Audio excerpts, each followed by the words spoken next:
안녕하세요. K가 추천하는 책 K추책. 오늘은 어머니를 위한 6가지 은유 이어령 산문집 중에서 진주의 변주곡 같이 나눌게요. 차라리 보석이라는 것이 없었더라면 우리의 여인들은 좀 더 행복했을지 모른다.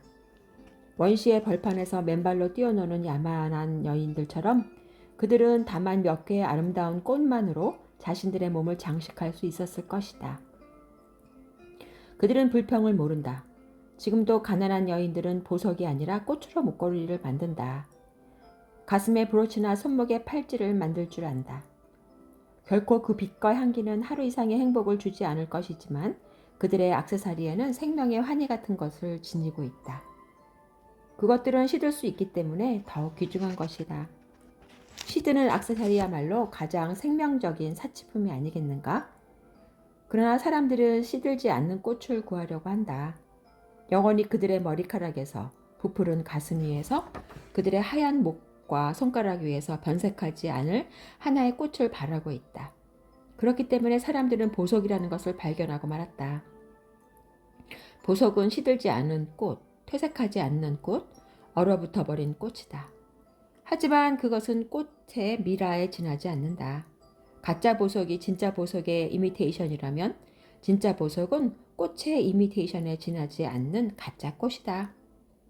어떤 순수한 보석이라 할지라도 그것이 들판이 아니라 쇼윈도에 진열되어 있는 한 자연의 모조품에 지나지 않는다. 보석에는 계절도 없으며 피고지는 생명의 변화도 없다. 변화가 있다면 그 보석을 지닌 자들, 즉 소유자로 바뀐다는 것뿐이다. 한때 그것으로 장식했던 육체들이 점차 시들고 병들고 부패해져 간다는 그 변화뿐이다. 옛날의 제왕들은 이제 한 줌의 흙으로 변했으나 그들의 머리에서 빛나던 왕관의 보석은 옛날 그대로의 영광으로 번득이고 있다.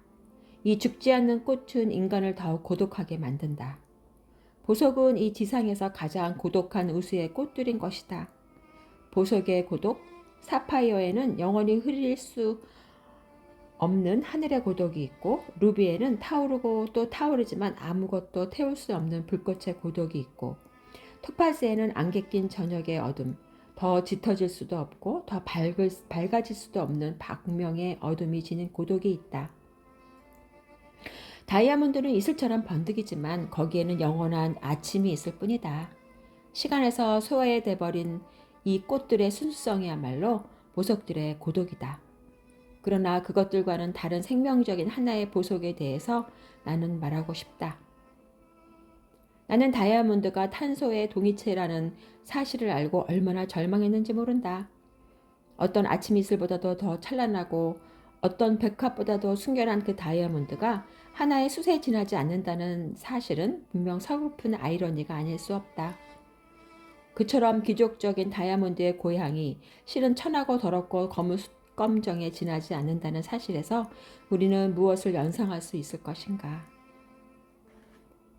백작부인이 된 창녀, 벼락부자가 된 넝마주의, 그리고 하루아침에 권력자로 둔갑해버린 폭력자, 메이크업을 하고 스크린에 나타난 인기 배우와 같은 존재들, 허망한 그 모든 것들에 변조된 얼굴의 역사이다.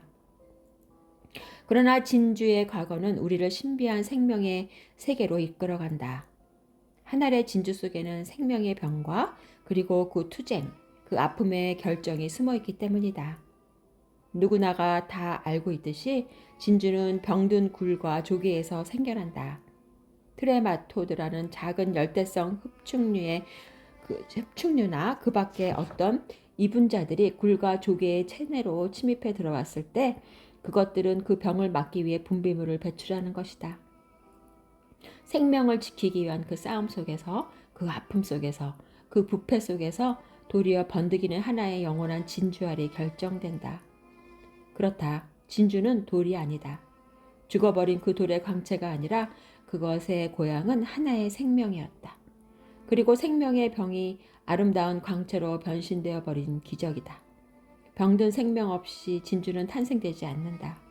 그러므로 진주의 아름다움은 우리에게 생명의 한 변주곡을 들려준다.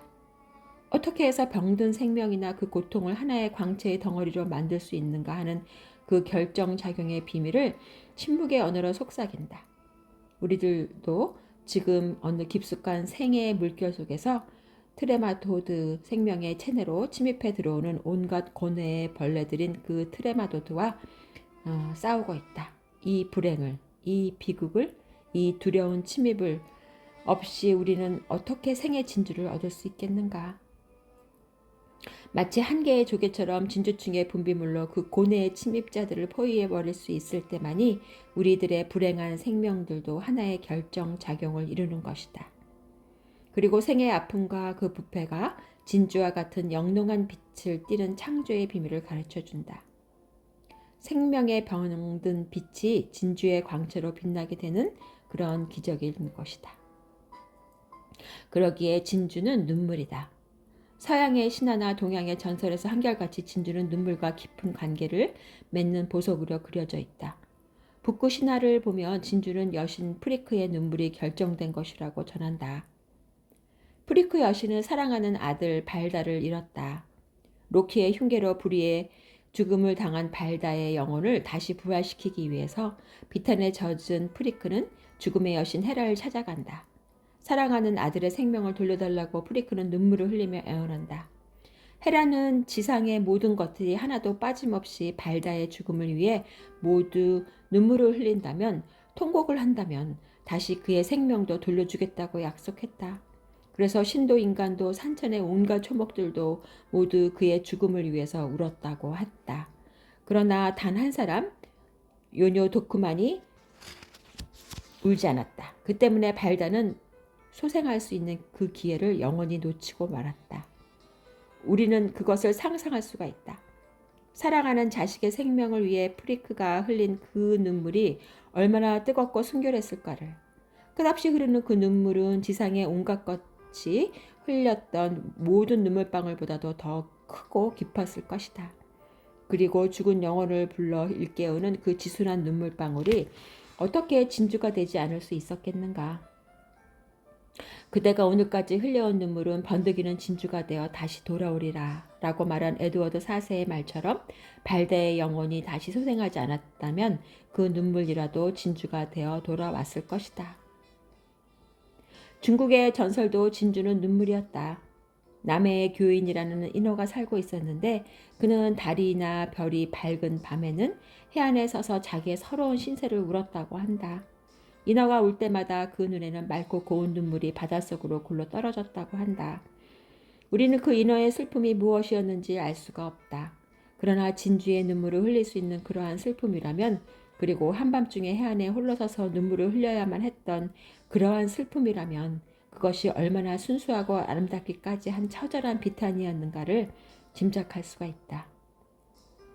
프리크 여신과 남해 바닷가의 인어가 흘린 눈물만이 진주가 되는 것은 아닐 것이다. 우리들의 슬픔도 또한 그와 같다.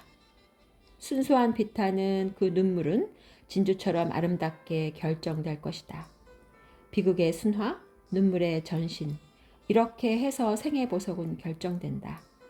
값진 진주는, 아름다운 진주는 도리어 어둡고 아프고 고통스러운 그 비탄 속에서 영롱한 빛을 얻는다. 생의 진주를 따기 위해선 지상의 온갖 것들을 울려야 한다. 요뇨 도크까지도 울려야 한다. 바닷물이 쓸리는 한밤의 암흑 속에서 날이 셀 때까지 남해의 인어를 울려야 한다.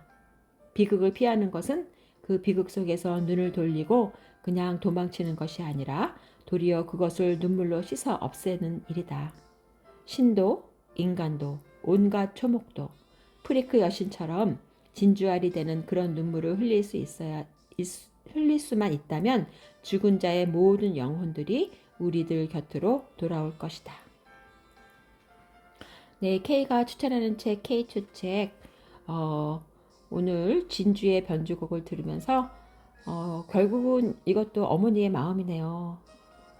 죽은 아들 돌아오라고 그렇게 울었던 그 엄마의 눈물, 그것이 진주가 된 것처럼 진주의 그 보석이 그렇게 아름다운 이유는 아픔과 고통과 비탄이 결국은 눈물로 돼서 눈물이 승화되어 아름다운 보석이 됐다는 그런 내용인 것 같아요. 예, 오늘도 들어주셔서 감사하고요. 함께 해주셔서 감사하고 다음에도 또 좋은 내용으로 함께 나눌 것을 약속드리겠습니다. 감사합니다.